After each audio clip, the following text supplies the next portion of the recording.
எழுந்து உழைக்கிறாரே விழிப்பதற்கு தான் உறக்கம், வெல்வதற்கு தான் தோல்வி. ஒவ்வொரு தோல்விகளும் ஒவ்வொரு அனுபவத்தை கற்றுத் தருகிறது. அந்த அனுபவத்தை வைத்து வெற்றிக்கான முயற்சிகள். விழிப்பதற்கு தான் உறக்கம், உறங்கிக் கொண்டே இருப்பதற்கல்ல.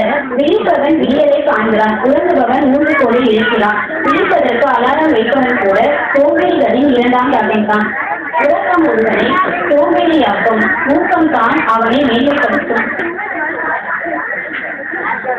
இரவு என்பது உறங்குவதற்கான உறைவிடம் அல்ல, அது பகலை பகுத்துகின்ற ஒரு நிகழ்வு.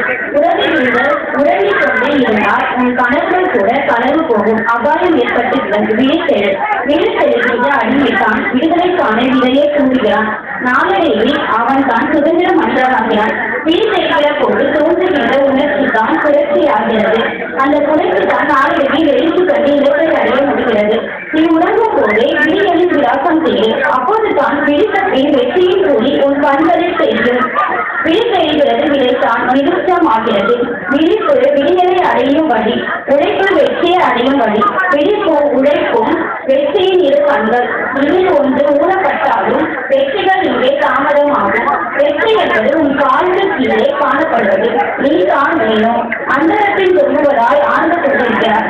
தொடும் தொலைவில் இலக்கு இருந்தும் இலக்கில் இருந்து வேடிக்கை பார்க்கிறார். விழித்தெழு மனிதா, விழித்தெழு. விடியல்கள் நாளை உன் விழாக்கள் சொல்லட்டும். விழித்தெழு.